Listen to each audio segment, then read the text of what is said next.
Just So You Know, an all-you-can-hear buffet full of isms, asms, and whatvers with host Jay Flo.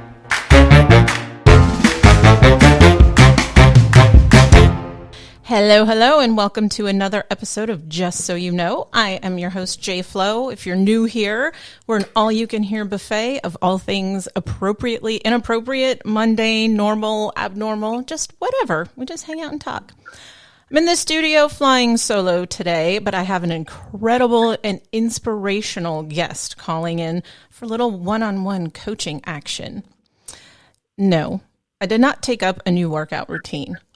But I'm pretty sure I might be a little sore, sweaty after this one, but I'm so excited.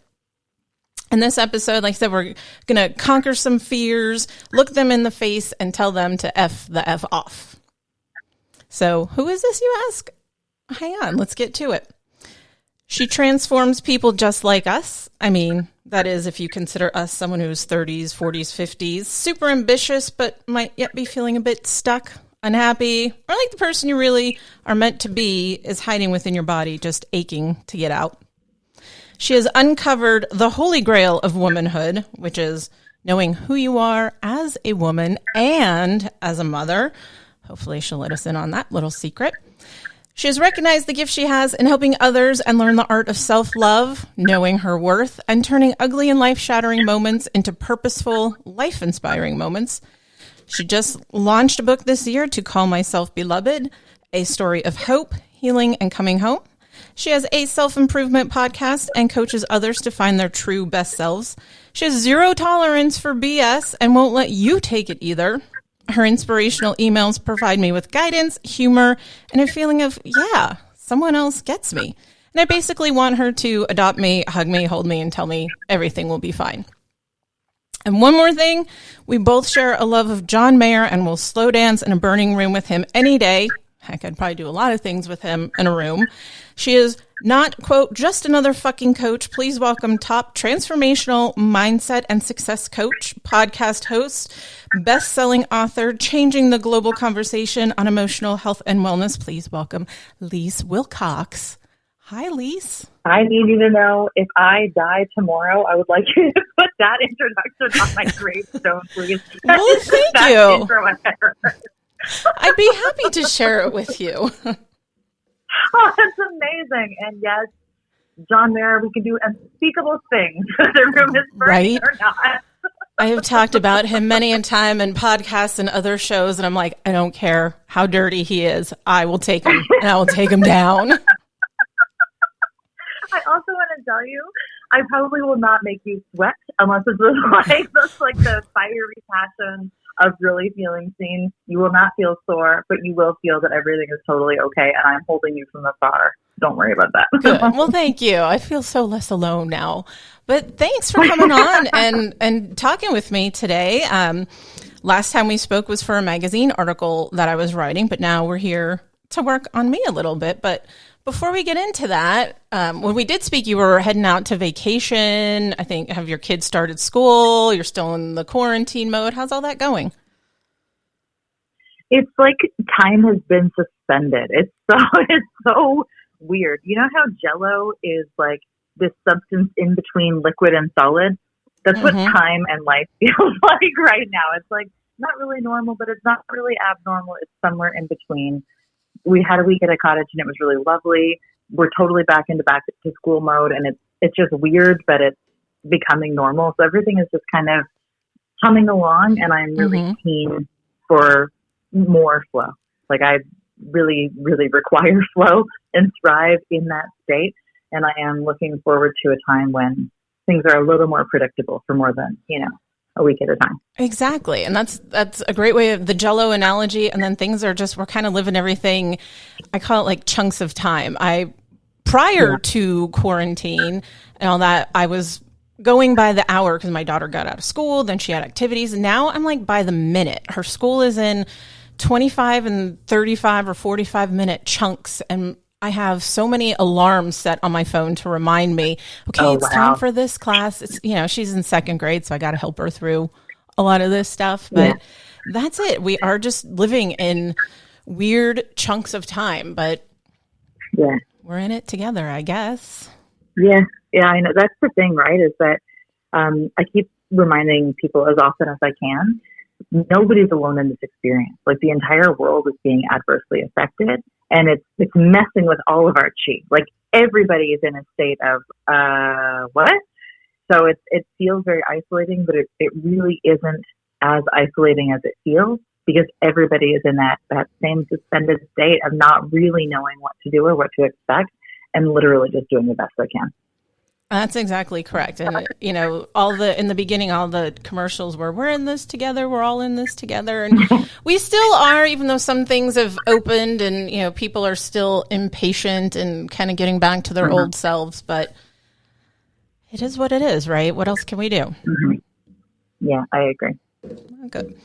So we're going to get into, and I love that you call yourself, and you're in self-improvement. At the bookstores, there's self-help, but I like self-improvement. So that is what you specialize in. And I need a little, how did you get into that? I get asked this question all the time, and I used to I would start to tell my whole life story. But now I want to tell you, I got into this because I followed all of those little cosmic breadcrumbs of my life. I'm an accidental entrepreneur. I totally did not see that as my life path, but I kept really paying attention to the signs and following them. And in doing so, really learning how to trust myself. And but I think boom, here we are a few years later. This is absolutely unequivocally what I am meant to be doing. And I'm so happy that I had the wherewithal to trust myself and to trust every step of the process that led me here. So you have it all figured out, and you're going to share all that wisdom with us. And I don't really mean all figured out, but dang, it sure sounds good. I think one of the secrets to having it all figured out is to realize you never have it all figured out. And when you have that radical acceptance of, oh my gosh, I will constantly be improving. I will constantly be evolving and learning and failing and trying again. I think that is one of the best kept secrets. There's no end point other than, me in a graveyard with that amazing intro written on my stone. That's the end point. Until then, it's a constant work in progress, and accepting that, trusting that, and flowing with that, I think is a big ask. But in my own experience, personally and professionally, it's foundational. Mm-hmm. That's interesting. So the one more thing I'll get to, and we'll kind of dive into me. I'm procrastinating a little bit on some of that. But in that wonderful intro, I talked about how you take the ugly situations and turn them into something beautiful. And when we spoke last time, you talked about your breast cancer diagnosis, and you just heard this divine voice, and you turned it into something so productive and so beautiful. Talk about that shift and how you took something like that and turned it beautiful. You bet. So I call that process emotional alchemy. One of my favorite books of all time is The Alchemist by Paulo Coelho. And I remember that specific moment. I was lying on my living room floor. My kids were still at school. I had just come home from one of my many appointments in the early days of diagnosis. And I was so mad. I got my breast cancer diagnosis the same day that my ex-husband got remarried. And I was like, this isn't fair. This isn't fair. I'm a solo mom of 3 kids. I'm self-employed. I have my kids most of the time. I've been building a business with almost zero financial support. And I was like, I'm doing it. I don't know how to do it. And still I'm doing it, and I'm figuring it out. And I was getting so much momentum. And then I got this fucking breast cancer diagnosis, and I was so angry. So I remember lying there on the floor, just actual screaming, primal rage screaming, how the fuck am I going to do this? In that moment, I really did. I heard that little voice, and it was oh, you're going to make this beautiful. And it really caught my attention. I heard that record scratch, and I was like, excuse me? And I heard it again, unmistakably. You are going to make this beautiful. And I realized there was this epic shift in that moment, but it was holy shit, this experience can become my own. I don't have to subscribe to what anybody else thinks the experience should be like. It doesn't have to be the same as anybody else's experience. Nobody else even has to understand this experience. But for me, I have to make this beautiful to make it my own. And after that had sunk in, I remember kind of looking back at other moments in my life, divorce, friendships ending. I don't know about you, but I find navigating adult female friendships really complex and nuanced. And, the whole single thing and going through confronting a highly abusive childhood. I looked back and I was like, oh my God, at every given opportunity in my life, this is what I've done. I've made the experience uniquely my own. And I have this, I don't know, natural ability, I guess, or desire and tendency to take something really dark and heavy and consciously transform it to make it special and beautiful, light, golden, and beautiful and uniquely my own. And that really became a cornerstone of moving my momentum forward with even more force and impact as I really embodied what a strength of, and talent that is that I have. Mm-hmm. I think that's an incredible story. And you equated that to what we're going through right now with the quarantine and the pandemic going on. And you took something that was uncomfortable and awful and made it beautiful, and are also applying that to the situation that we're in. You learned guitar, started baking bread. Everyone kind of is learning new activities and, really trying to pick up something new, or now we all have the time to do those things we never had time to do, which you did and turned it into a best-selling book. Yeah. Yeah. Congratulations. Thank you. So one of the things is, I mentioned that you're a transformational and success coach. And one of the topics we spoke about before was my podcast, and it kind of being new and me being a little scared AF. And you wanted to help me with a little bit of that. Well, and it's so funny. I hear over and over and over again, I hear from people who come to work with me, I don't know why I need to hire you, but I know that I need to. I really struggle with my marketing because, I've actually adapted my marketing to be not just another fucking coach, because I kind of break the mold on what a typical life coach does or what a typical mindset coach does. I don't have a package. I don't have a program. I don't have like an easy 5-step system to success, because I think it's all bullshit. I think that there are so many gaps in that conversation that, again, for me, calling myself a coach sounds so cringy until I shift into that state of like, wait a second. I don't have to do this the way that anybody else does this. I'm allowed to do this on my own terms. And the really wonderful and spectacular thing about that is that it attracts all the right clients to come and work with me. And, again, when those clients leave, when we finish our 6 months together, almost all of them say something to the effect of, wow, that was magic, in a very, very similar iteration of that specific phrase. And so I think that, and I was going to say another piece of feedback I often get is like, oh man, I'm afraid of you, but in like the best way. And I think that resistance that that people feel, and that maybe you're feeling right now, is that I'm like a truth teller. I'm very real. I'm very genuine. And yes, I have this like zero tolerance policy for bullshit. I'm also like a mom, and I'm really nice, and I'm really nurturing and supportive. And I think it's that real deal honest. I'm really proud to support people and really have endless compassion for people while being, firm but kind, looking for patterns, calling out behavior, not in a judgmental, look what you did again, but more of like, hey, have you noticed that this is similar to something else we talked about? And in that way, it's actually a really safe space. People just feel a little bit intimidated before they get into the safety of that space. Right. No, I think we all need that little push up the hill once in a while. We get complacent, we get insecure, self-conscious, all of that. And it's great to have a positive voice, that's standing there pushing us, but also, we'll dust the bruises and the skin and all that and put the Band-Aid on too when we need it. Yes, absolutely. And because I'm so open about, I don't know about you, I have a love-hate relationship with Instagram, because I've built my entire business and honestly, the bulk of my clientele through Instagram.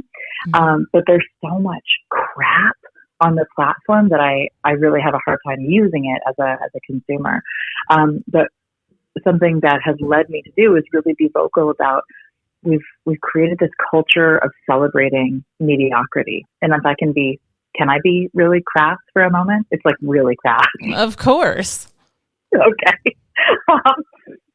We have turned this world into like a circle jerk of mediocrity, right, in which we just celebrate people for doing nothing, but we think it's the right thing to do to support people. And I'm not here for it. So another thing that is done for my own coaching practice is that I attract already very successful women, like women who are doing it. They've gone through that checklist. They're like, I did it all. Like I did it all. The problem is it doesn't really feel like I thought it was going to feel. Or, I'm already making multiple 6 and often 7 figures. And oh my God, how am I still having self-doubt? Right. Like how is there still imposter syndrome at play?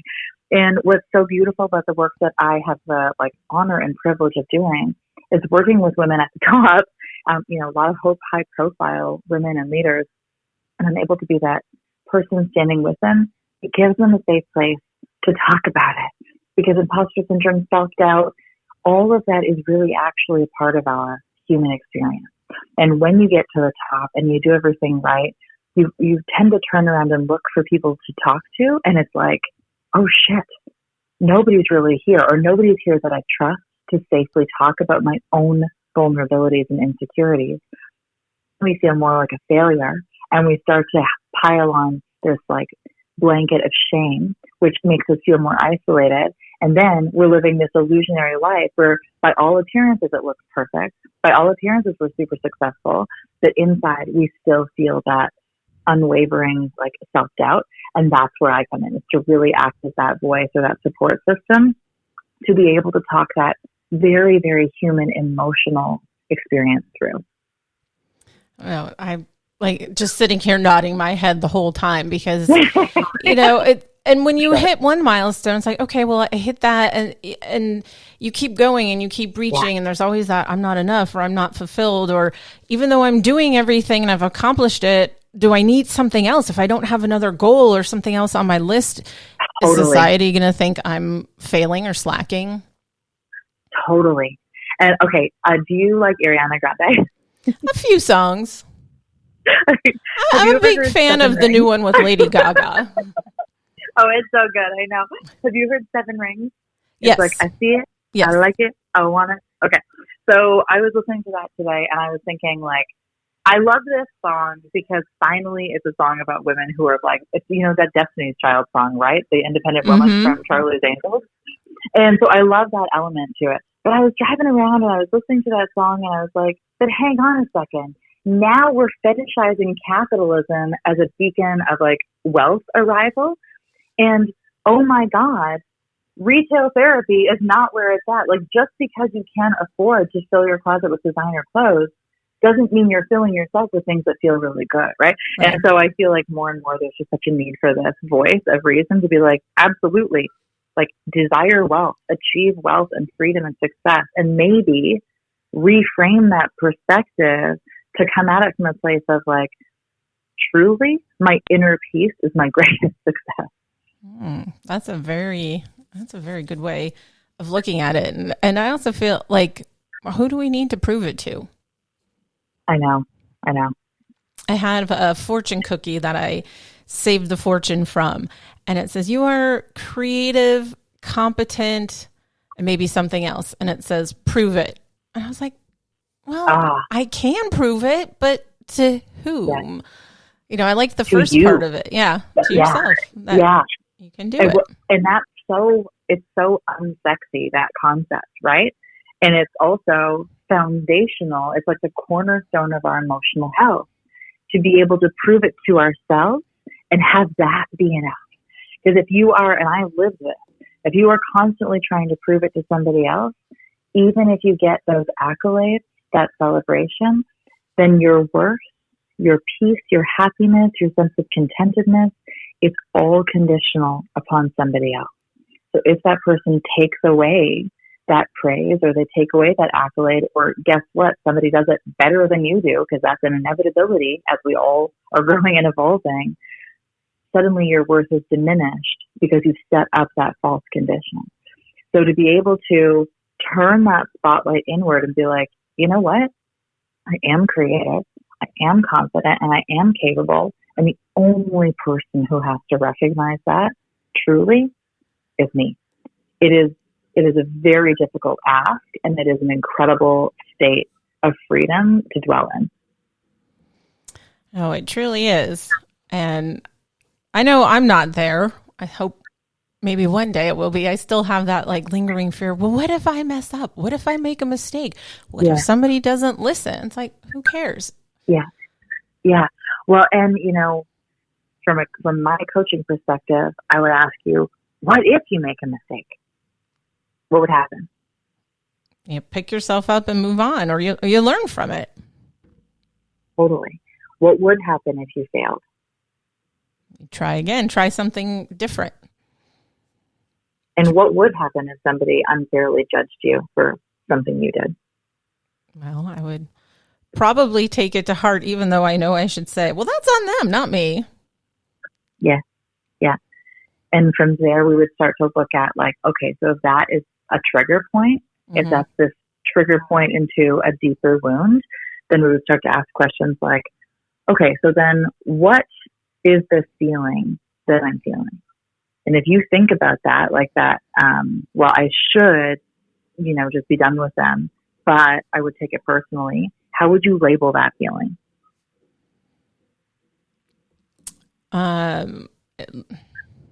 Like an anger or a jealousy or a hurt? Yeah. And hurt and jealousy all come back to anger. It's like a blanket statement. Mm-hmm. And hurt and anger is really just another word for fear. And if you think of where that anger comes from, are you able to like trace it down a little deeper? Where's that anger coming from, or what does that anger feel like in a deeper way? And that's one of the things I work through in therapy, because everything comes, when you say something like, okay, well, what happened in life? And I trace everything back to, and it's so funny. Can't remember if I put on deodorant this morning, but I know in first grade, I missed a recess because I had to do a word on letter scramble. So the words were all jumbled up, and I had to scramble the word. I don't remember what the word was, and it was only 5 or 6 letters. I could not get it. Everyone went to recess. Wow. They turned the light out, and I was watching everyone at recess, and a friend came in, and I'm like, can you please help me? And he's like, no. And he used the restroom, went back to recess, and I was like crying until I figured it out. And I'm like, that is probably my moment of, I'm not good enough. I can't do this. I can't figure it out. And now word scrambles and crossword puzzles and game shows are my thing. But that is fascinating. Isn't it? That happened when you were 6? Yeah, probably 6 or 7. I was in first grade. So, okay. Yeah. So because that happened within the first 7 years of your life, and you're a mom, you know this, those first 7 years, our brains are so malleable. They're like little sponges. They're just soaking up everything. We don't even have to try. It's effortless. Like we're just absorbing messages and culture and nouns and feelings and attitudes and perspectives. We're absorbing all of that without even trying. And I like to imagine our brain in that state or in that phase of our life as like a freshly fallen sheet of snow.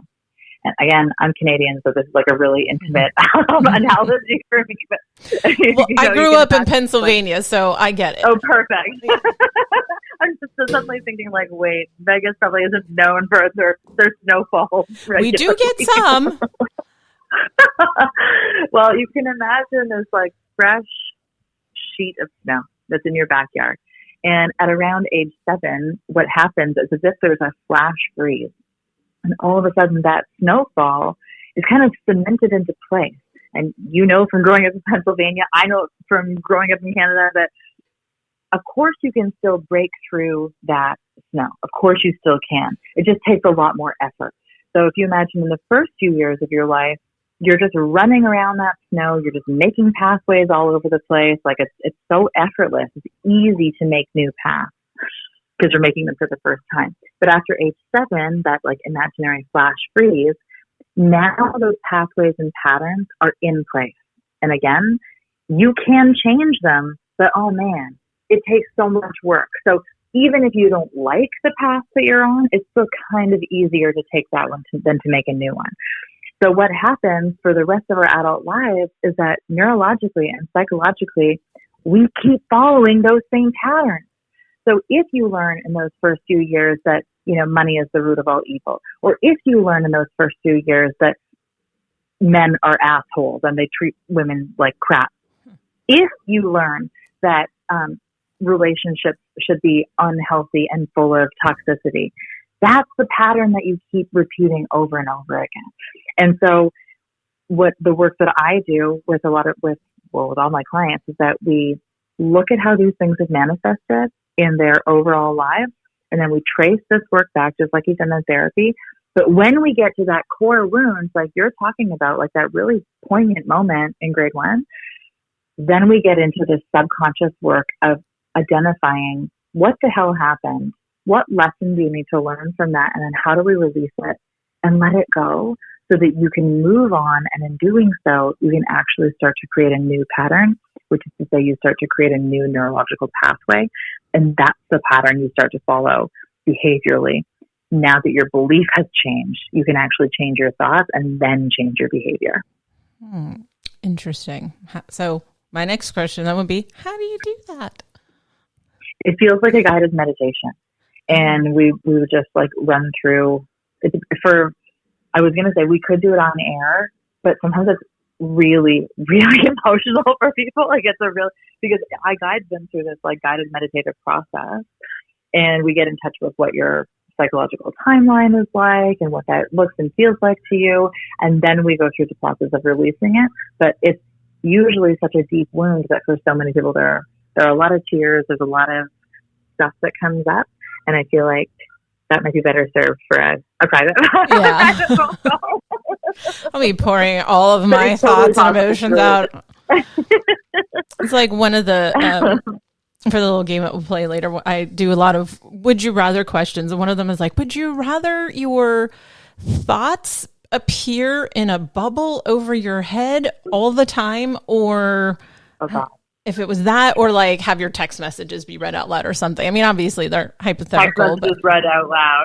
Right? I'm like, no, I don't want you to know what I'm thinking because it's probably about you. But wow, no, and it's so crazy because no one gives you a manual when you become a parent. Yeah. Like, you got to shape them the right way. And are we creating everyone gets a trophy and all that stuff? Yeah. But what you just said, and I'm thinking about that, my child, like how she views relationships and how she is growing or viewing success, or, especially now, I'm hoping that the time that we're in now with the pandemic is creating a new generation of strong or resilient kids that, how to sit home and teach themselves. And I mean, there are kids in second grade in my daughter's class who don't have anybody with them helping them. And I'm like, you don't really know how to use the computer yet, but here you go. Yeah. Yeah. Well, and I think that can be a really positive outcome of this too, that, our generation, like blessedly, has had it pretty easy. Most of us. I know that it's definitely not a blanket statement for everybody. I'm very aware of that. Mm-hmm. But overarchingly, we've had it pretty easy. And this is the first thing we've really experienced that is like demanding that we step up. And all of the sociocultural movements that have come out of COVID or during this time during quarantine, it's like this great awakening, right? That's calling people to action finally after we've been so dormant and so stagnant for so long, that I feel like this is an excellent opportunity to not only cultivate resilience, but to cultivate what we stand for at the same time, right? Mm-hmm. It is. And you're Canadian, so you don't have to worry with this, but especially now with it being here in the United States, an election year, it's, the whole what we stand for is more poignant and pertinent and important than ever. Yeah. Yeah. I forget, this might be a Churchill quote. He said that truth is the first casualty of war.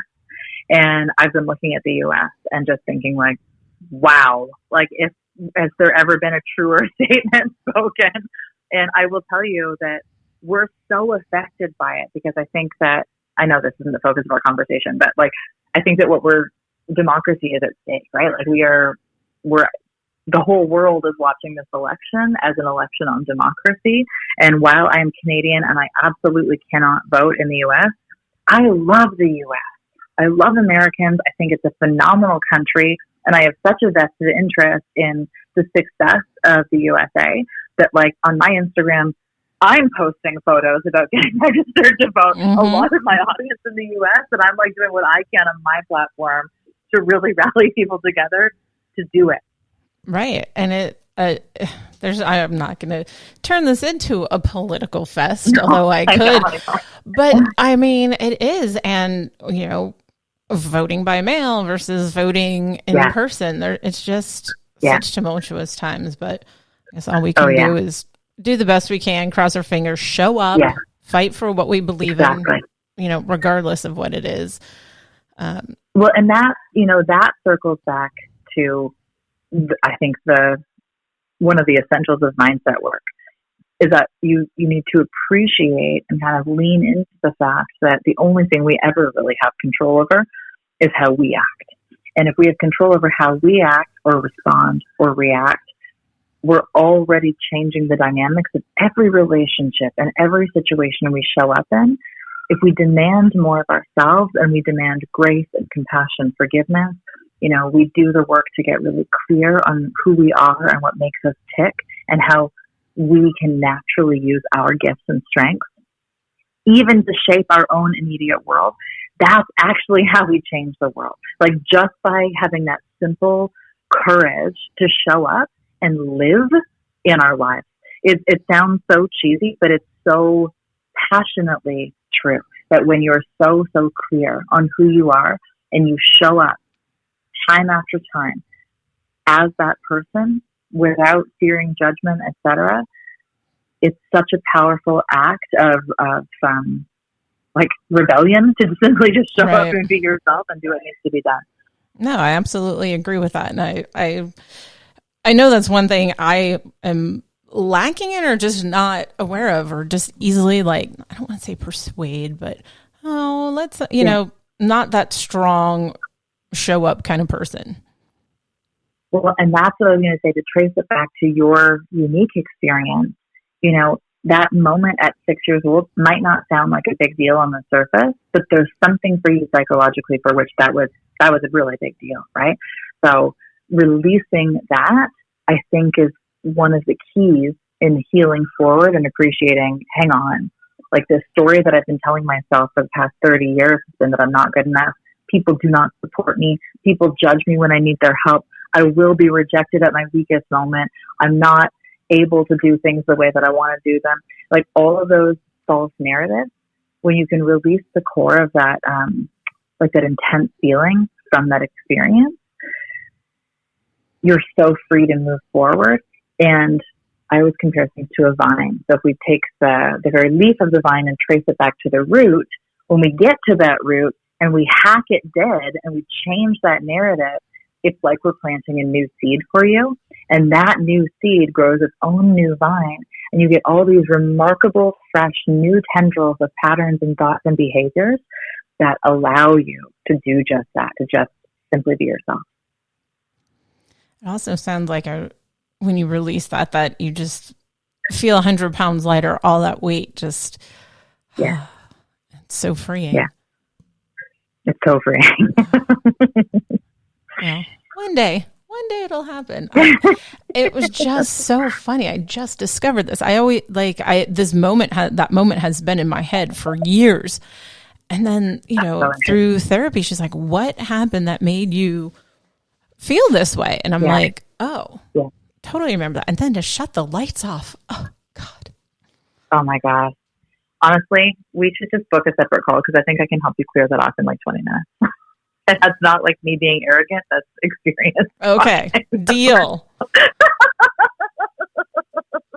Deal. When people work with me, they work with me for 6 months.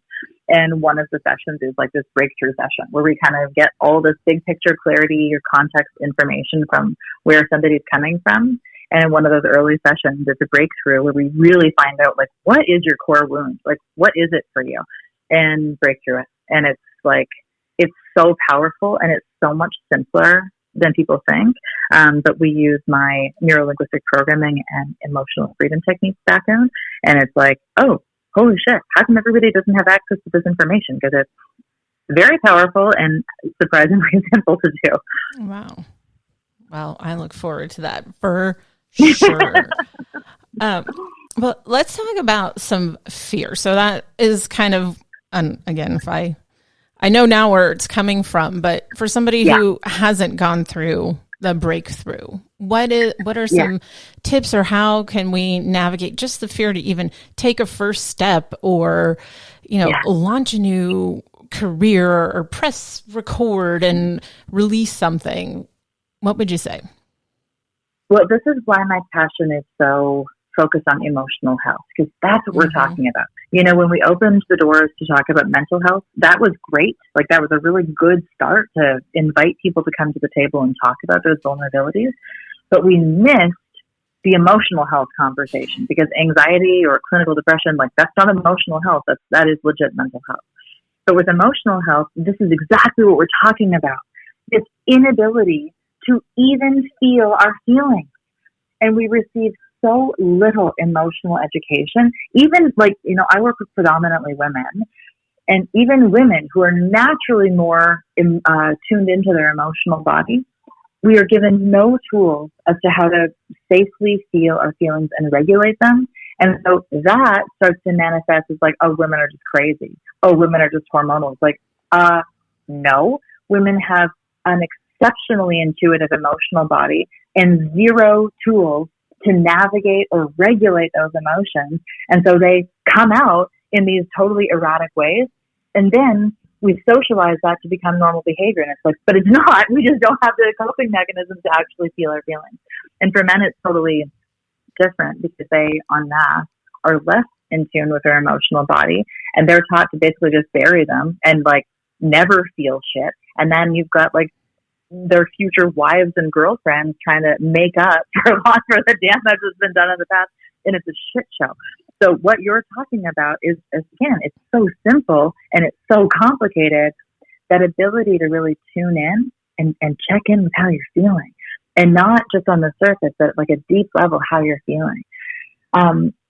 The way that our subconscious mind works is that, and subconscious is what you don't even know that you're feeling. Like, it's kind of this background stuff that's happening. You don't even really know that you believe it. It's just kind of at the core of what you believe. You've never even necessarily stopped to question it.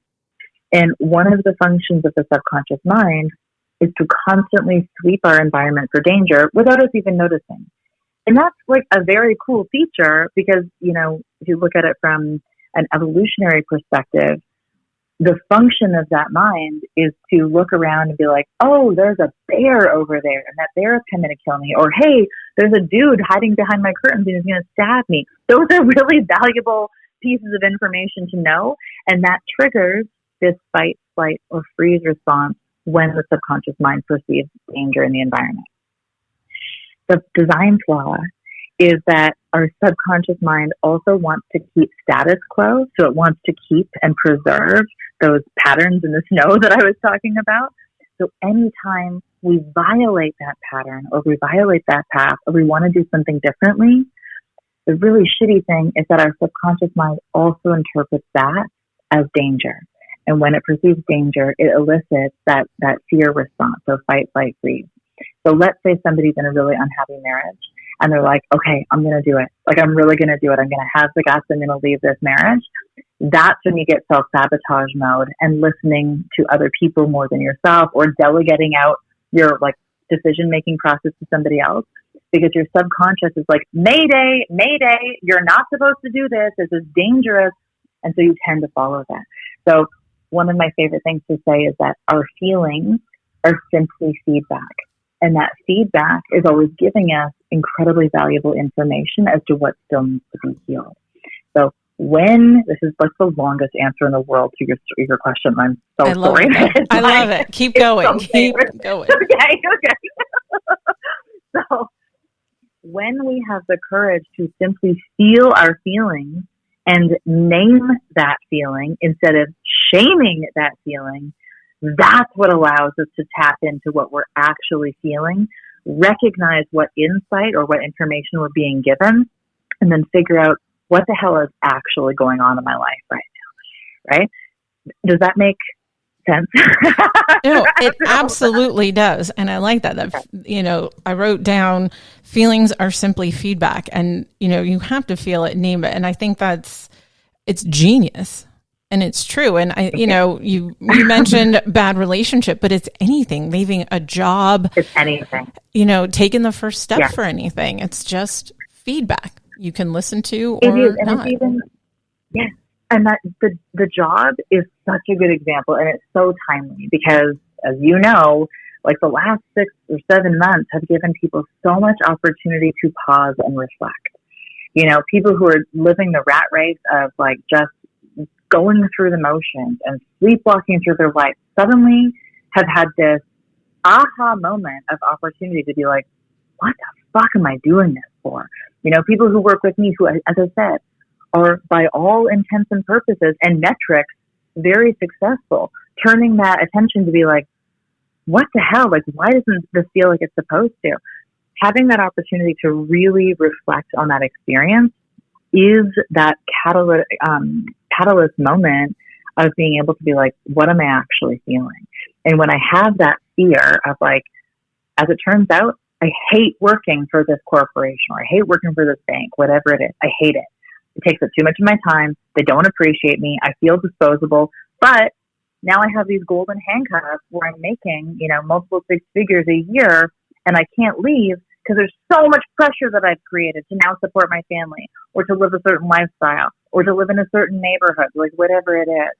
And so that fear rises up, and it's like, you can never leave. You must do this. Don't you dare try to do something else.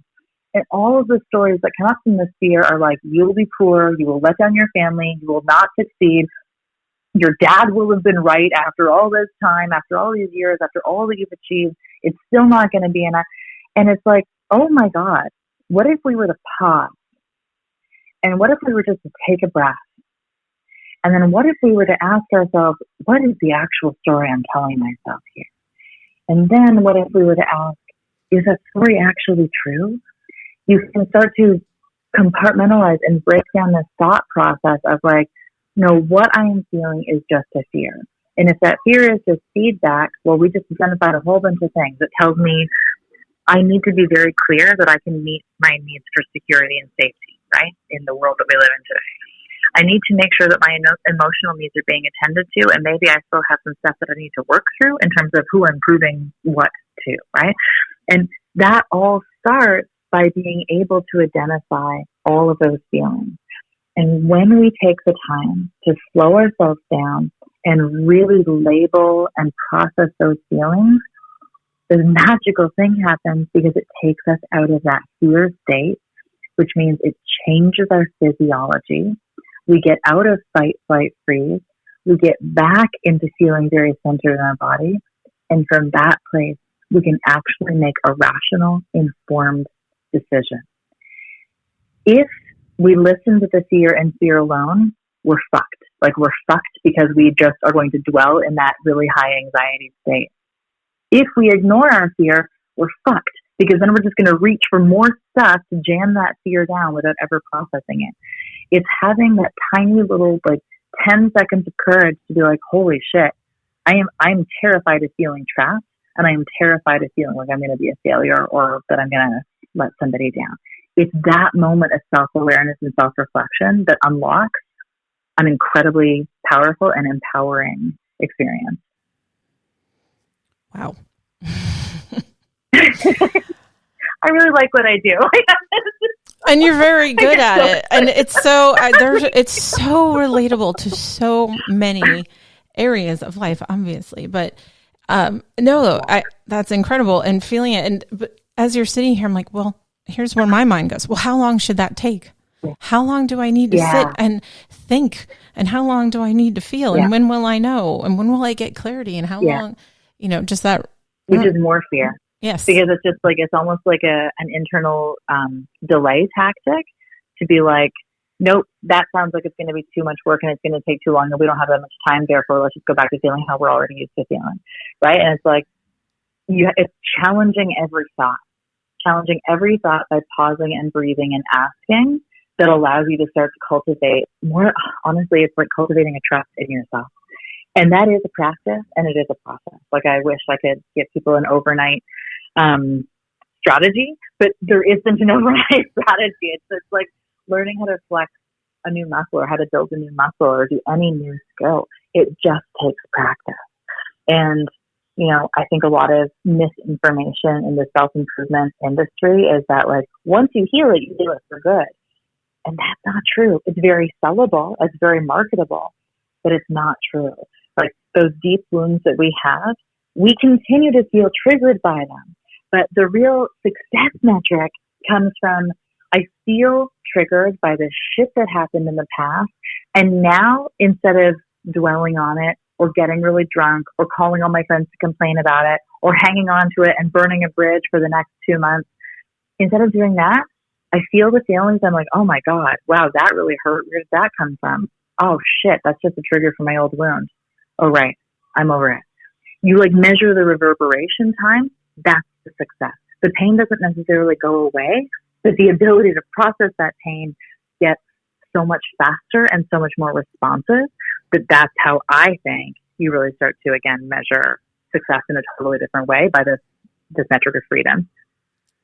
So that's interesting. As you were saying that, I was kind of equating it to, we already touched a little bit on jealousy, but, and friendships. And, if somebody does something better or has something more or, looks a certain way or lost weight and, people get so jealous. And I find myself sometimes with girlfriends like, oh, did you see her? Oh, she posted this picture on the gram. She looks this, that, And it's like, they say everything you say is holding a mirror up to yourself. And 100%.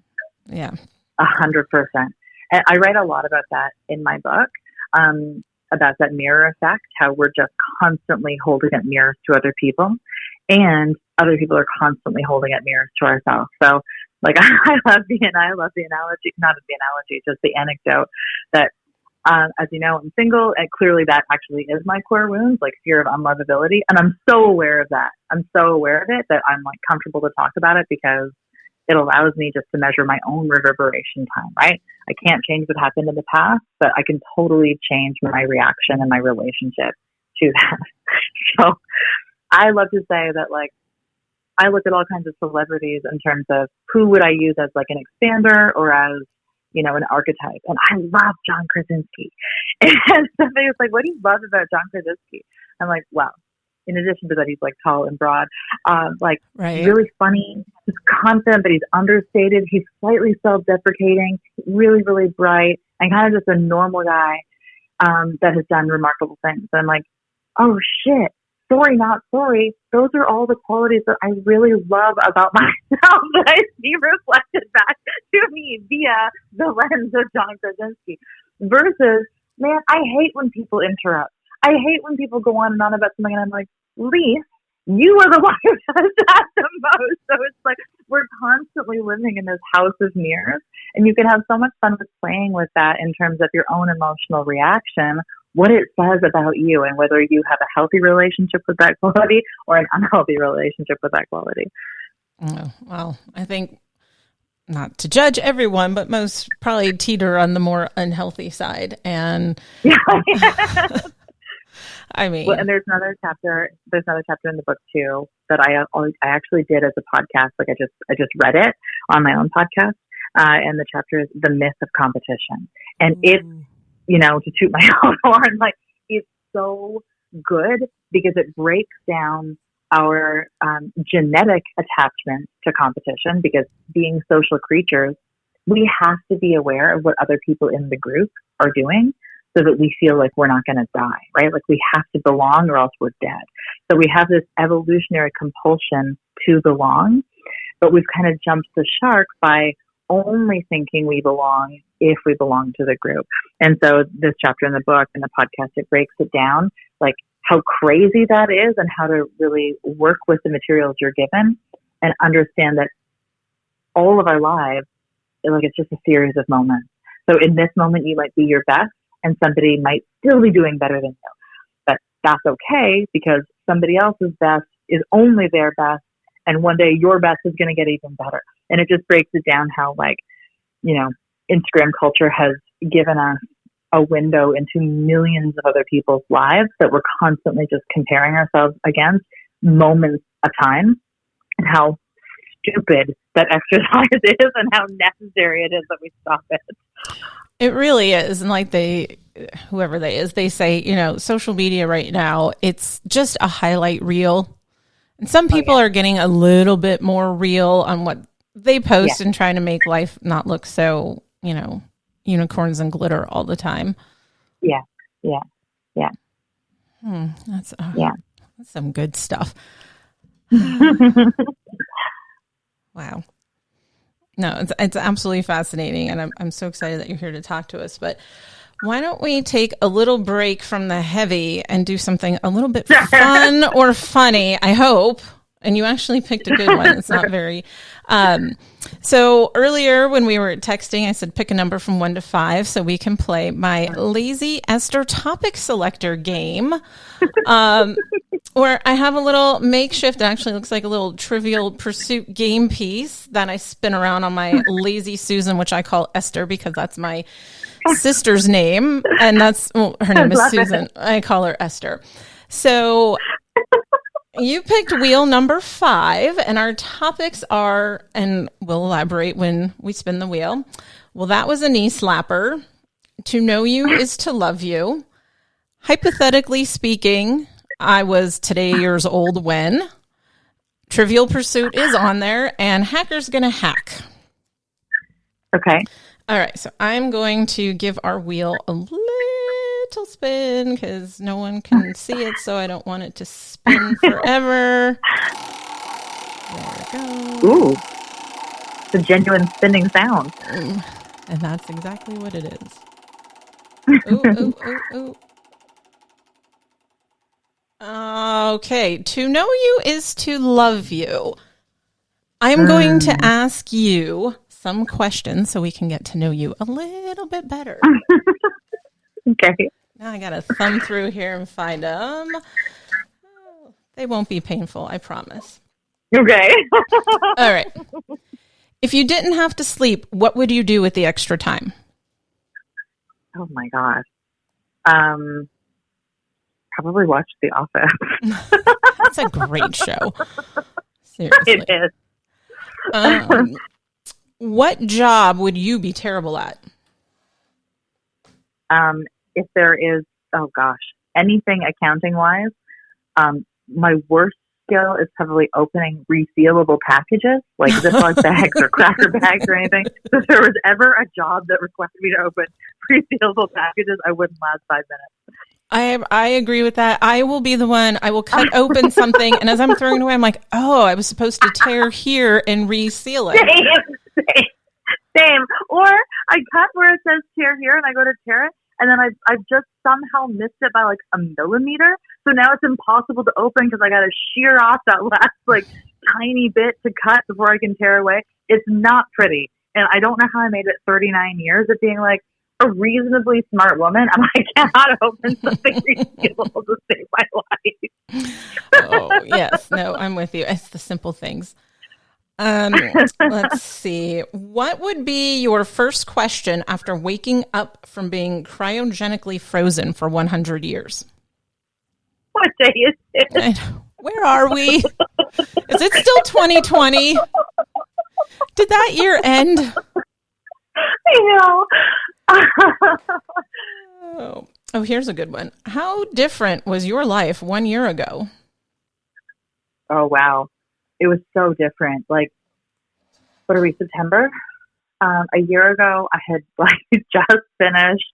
I'd finished chemotherapy. I had just had a double mastectomy. And my house was on the market for like 7 months because I thought I was doing a major relocation.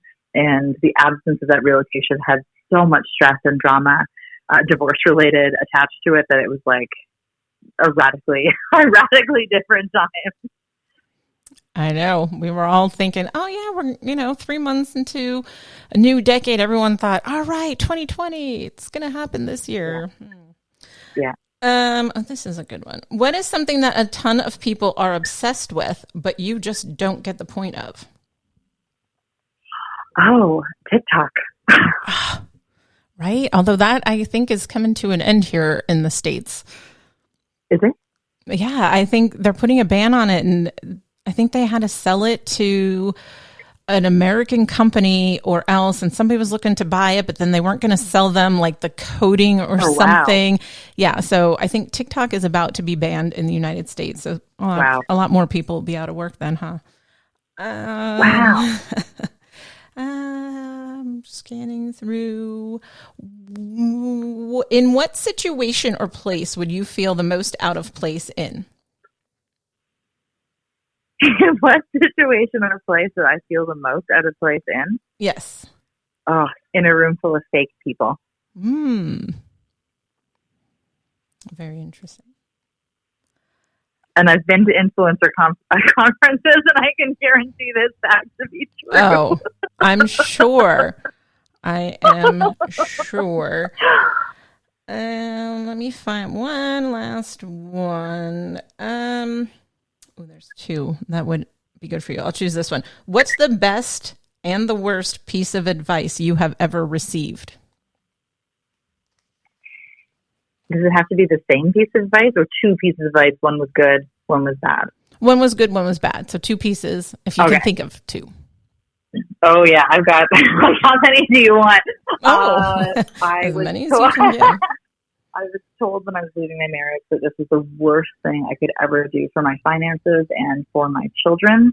And that is literally not only the worst piece of advice, but also the most false thing that's ever come true. The best piece of advice I've ever received was when I was 29, and somebody told me, "You alone are enough." And it just took me a few years to appreciate what that actually meant. Exactly. And I think a lot of us are. I actually have a little album of kind of motivational quotes or screen captures that I would take, and it's called I Am Enough, and just a little bit of some reminders here and there that, you know what, everything I do, it's enough. And some days, if the best I can do is roll out of bed, that was enough for that day. Yeah. And that's what I've shared with new mom friends when they're like, oh my gosh, I just had a baby and this and that. I'm like, look, if you can wake up, that's your best for the day. Awesome. Was there anything else? I know I've been bending your ear for almost an hour now. So do you want to share anything else? I hope that we can kind of make this maybe a more frequent visit. Yeah, me too. And I just really appreciate you having me on, and also for listening, because I know I went on a couple of deep dives there, which for me is required, but I really appreciate you being such a gracious listener and offering us the platform to share this really human message with all of your listeners. Oh, you are. When excuse me, we were talking, the first time we spoke was for a magazine. And when I got the information on you, I was like, I knew right away. I'm like, I am going to love her. And I do. Again, adopt me and hug me. But one last thing before we go this time. It's my claim to fame here. Finish this sentence. Just so you know. After this, we're getting tacos. I'm down. I'll bring the margaritas, the chips. What's your favorite taco? What's my favorite taco? Probably carnitas. I like tacos that are, you live in Las Vegas. I like the real deal tacos. Not the tacos we get here. I want tacos from the food trucks in Mexico. The guys on the street just selling stuff. The simpler, the better. Oh, I absolutely agree. Although here I'm down for a good fish taco, but there's nothing like them. Yeah. Awesome. Yeah, I love that too. A couple of years ago, I drove from LA to Seattle. I did this like American dream road trip. I rented a Mustang convertible and I drove from LA to Seattle. But I did it in 3 days because I had to be home for Mother's Day, obviously, and I only had that much time. So I did this like epic drive without stopping, except for I stopped at every possible taco truck I could find along the Pacific Coast Highway, and it was a very memorable experience. You know, you and I should take a road trip. Tacos across America. Yes, sir. Oh, God, yes, please. Let's do it. Or tacos along, like, you know, the West Coast down to Mexico. So yeah. awesome. Yeah. Well, thank you again. I look forward to talking more. This is fantastic information for the day and the age that we're in right now. Listeners, you can follow Lise on the socials on Facebook and Instagram at Lise Wilcox, but you need to know how to spell her name correctly. Leisse Wilcox. I love your name. It's beautiful. Check out her podcast. It's so pertinent, so relatable. It's called To Call Myself Beloved, the podcast with Lise Wilcox. She has a fantastic book, To Call Myself Beloved. Her website is lisewilcox.ca because she's Canadian. That's why she's so nice. And of course, you can go to .com and it'll redirect. Oh, the same thing. Okay. I was always on the Canadian side, but okay, lisewilcox.com. And of course, follow the podcast. Just So You Know podcast on the gram, or me, just J Flow. And thank you again for joining us. And listeners, we will see you next time.